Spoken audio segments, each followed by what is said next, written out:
Dan kita mulai. Assalamualaikum warahmatullahi wabarakatuh. Waalaikumsalam warahmatullahi wabarakatuh. Selamat pagi anak-anak. Selamat pagi Pak. Bagaimana kabar hari ini? Alhamdulillah luar biasa. Allahu Akbar. Baik. Kalau ketemu Bapak jelas mata pelajarannya adalah sejarah kebudayaan Islam.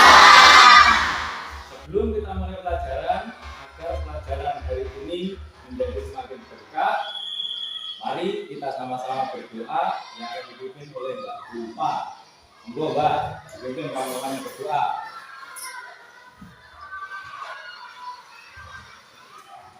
Marilah kawan-kawan kita sebelum belajar berdoa bersama-sama. Berdoa mulai. Bismillahirrahmanirrahim. Allahumma akhrijna min dhulumatil wahmi wa akhrijna min nuril fahmi waftah alaina bima'rifah.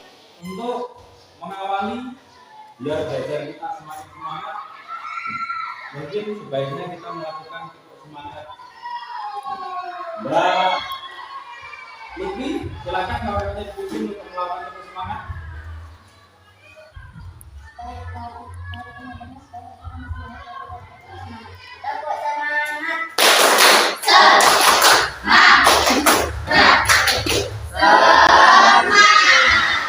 Baik anak-anak, sebelum kita mulai pelajaran, bawa absen dulu.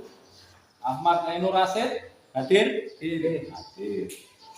Iza Novi hadir? Hadir semua? Saya mengingatkan kembali materi pelajaran minggu lalu. Kita belajar tentang bangsa Arab sebelum Islam atau kondisi bangsa Arab sebelum Islam. Masih ingat bagaimana kondisi bangsa Arab sebelum Islam? Bagus. Coba apa sifat buruk dari bangsa Arab? Itu apa saja? Satu.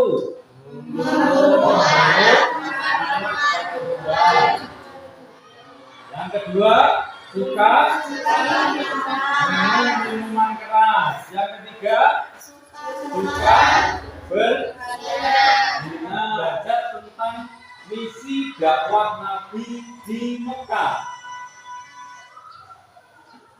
Sebelum itu, tujuan pembelajaran hari ini yang pertama, melalui proses pembelajaran dan perenungan, kalian diharapkan dapat menjelaskan misi dakwah Nabi sebagai rahmat bagi alam semesta, pembawa kedamaian dan kemajuan masyarakat dengan benar. Tujuan pembelajaran yang kedua adalah melalui proses pembelajaran dan perenungan, diharapkan kalian dapat membiasakan perilaku kasih dan sayang terhadap sesama sebagai implementasi terhadap misi Nabi Muhammad sebagai rahmat bagi alam semesta dengan baik. Ini tujuan pembelajaran yang akan kita capai pada materi kali ini. Kemudian materi kita di pelajaran ini, dakwah Nabi Muhammad periode Mekah, peta konsepnya itu ada 5. Yang pertama ada pola dakwah Nabi periode Mekah. Kemudian yang kedua, penindasan orang-orang Quraisy Mekah terhadap Nabi Muhammad dan para sahabat. Yang ketiga, ada meneladani perjuangan Nabi dan para sahabat dalam menghadapi masyarakat Mekah. Kemudian yang keempat, mengambil ibrah atau pelajaran dari misi Nabi Muhammad sebagai rahmat bagi alam semesta, pembawa kedamaian dan kemajuan masyarakat. Dan yang terakhir, hakikat misi dakwah Nabi Muhammad. Kita mulai. Pola dakwah Nabi periode Mekah. Sebelum kita bicara ke pola dakwah Nabi, kita kembali dulu ke proses sebelum Nabi lahir. Sebelum Nabi Muhammad lahir, itu kan ada peristiwa seorang raja yang bernama Abroha yang akan menghancurkan Ka'bah. Nah, pada saat itulah tepatnya tanggal 12 Rabiul Awal, hari Senin, tahun itu disebut tahun gajah. Ayah Nabi Muhammad itu bernama Abdullah, ibunya bernama Siti Aminah. Setelah ibunya meninggal, beliau diasuh oleh pamannya Abu Thalib. Dalam pengasuhan pamannya itu, ketika Nabi Muhammad berusia 12 tahun, beliau diajak untuk berniaga. Setelah menikah, menjelang usia Nabi 40 tahun, Nabi sering mengasingkan diri atau berkholwat di dalam Gua Hira. Nah, setelah 6 bulan berkholwat, datanglah malaikat Jibril menyampaikan wahyu yang pertama. Wahyu yang pertama tersebut adalah surat Al-Alaq ayat 1 sampai 5. Setelah menerima wahyu yang pertama tersebut, beliau resmi diangkat menjadi Rasul. Kemudian turunlah wahyu yang kedua, yakni surat Al-Mudaththir ayat 1 sampai 7. Setelah menerima surat Al-Mudaththir ini, beliau punya kewajiban untuk berdakwah. Nah, inilah pola dakwah Nabi. Setelah beliau mendapat wahyu yang kedua surat Al-Mudaththir ayat 1 sampai 7, beliau berdakwah. Dakwah yang pertama kali dilakukan oleh Nabi ini secara Syria atau sembunyi-sembunyi. Makanya orang yang mula-mula masuk Islam ya keluarga terdekat. Istri beliau Siti Khadijah, kemudian keponakannya Ali bin Abi Thalib, sahabatnya Abu Bakar. Abu Bakar kemudian mengajak sahabatnya Utsman bin Affan, Zubair bin Awam. Nah, orang-orang yang mula-mula masuk Islam inilah yang kemudian dikenal dengan sebutan as-sabiqunal awwalun. Setelah berdakwah secara sembunyi-sembunyi atau Syria, turunlah perintah untuk dakwah secara terbuka, yakni surat Al-Hijr ayat 94. Fasda bima tu'maru wa'rid 'anil musyrikin. Sampaikan secara terang-terangan. Bagaimana dakwah dilakukan secara terbuka? Pertama, Nabi mengumpulkan seluruh masyarakat Arab untuk berkumpul di Bukit Sofa. Setelah semua masyarakat berkumpul, Nabi kemudian menyampaikan, wahai bangsa Arab, kalau aku katakan dari dalam gunung itu akan keluar seekor kuda, kemudian menerjang kita yang sedang berkumpul di sini, apakah kalian percaya?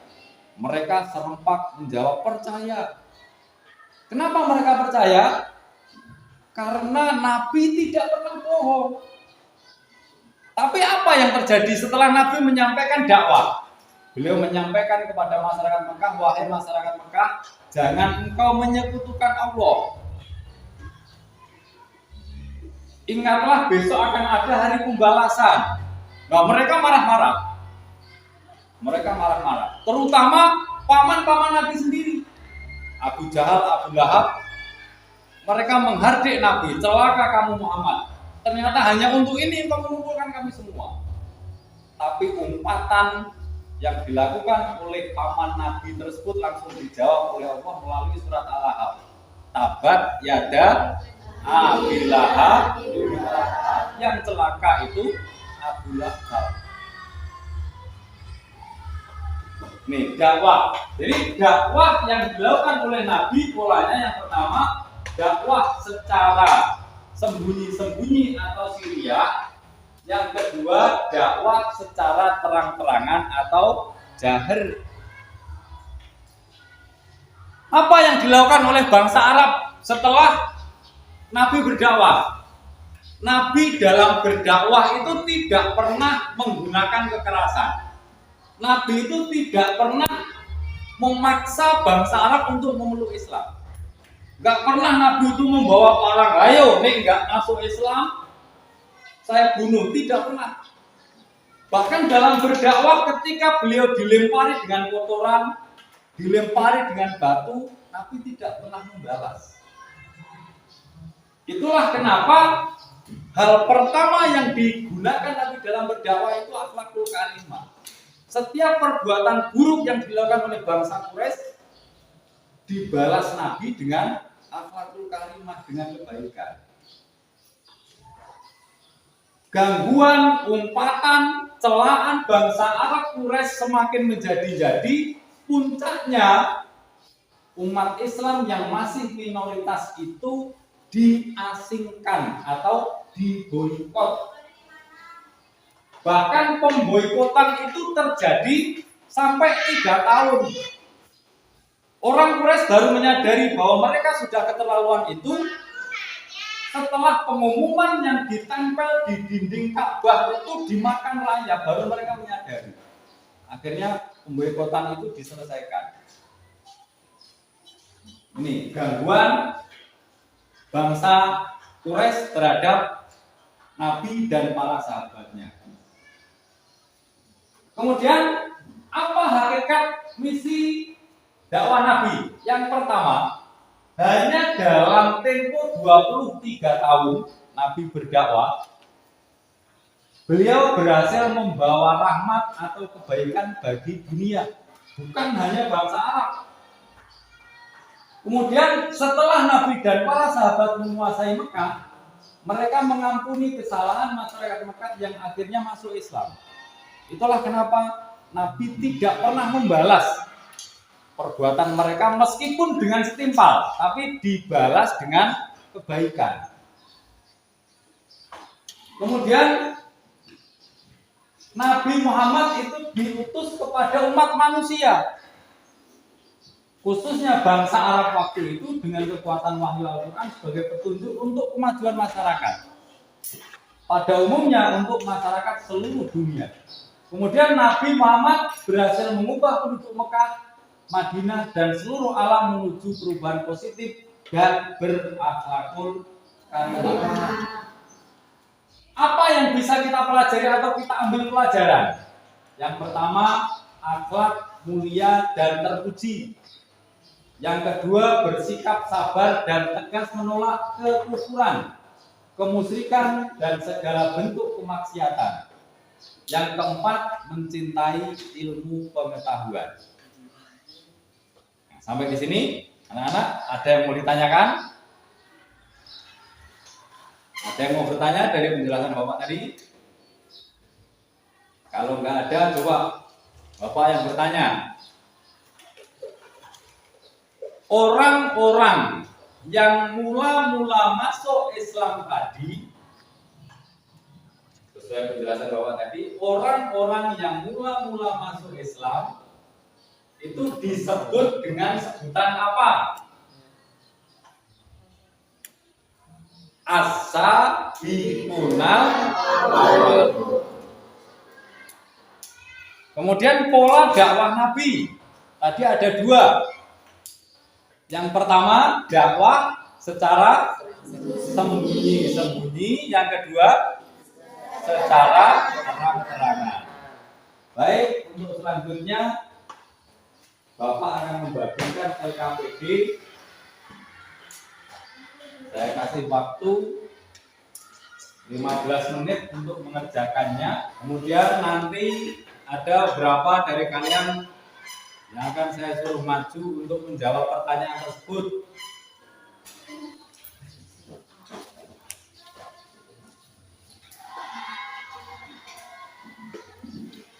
Karena sudah membagikan lembar kerja peserta didik. Untuk selanjutnya saya ingin mengecek jawaban kalian. Baik, Bapak akan mengecek jawabannya. Sampel saja. Mas Robek coba jawabannya. Soal nomor 1, jelaskan keberhasilan misi dakwah Nabi Muhammad SAW. Apa jawabannya? Rasul Nabi Muhammad SAW karena mempunyai karakter sabar, kegigihan dan keuletan, beraktivitas yang kuat dan benar, akhlak terpuji dan menjauhi kemakmuran dan kesetaraan derajat. Luar biasa. Kasih tepuk tangan.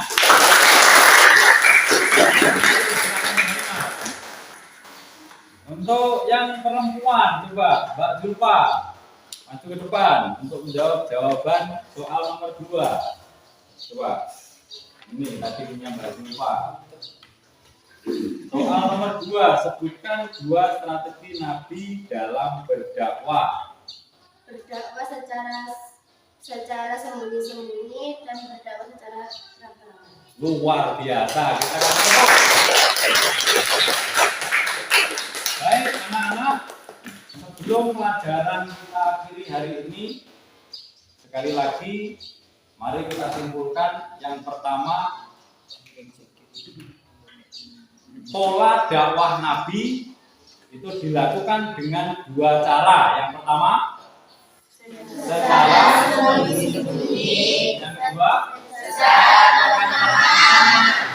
baik, pelajaran hari ini sudah cukup sekian.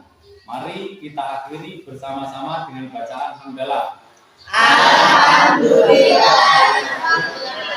Dari Bapak kurang lebihnya mohon maaf. Bila taufiq wal hidayah. Wassalamualaikum warahmatullahi wabarakatuh. Waalaikumsalam warahmatullahi wabarakatuh.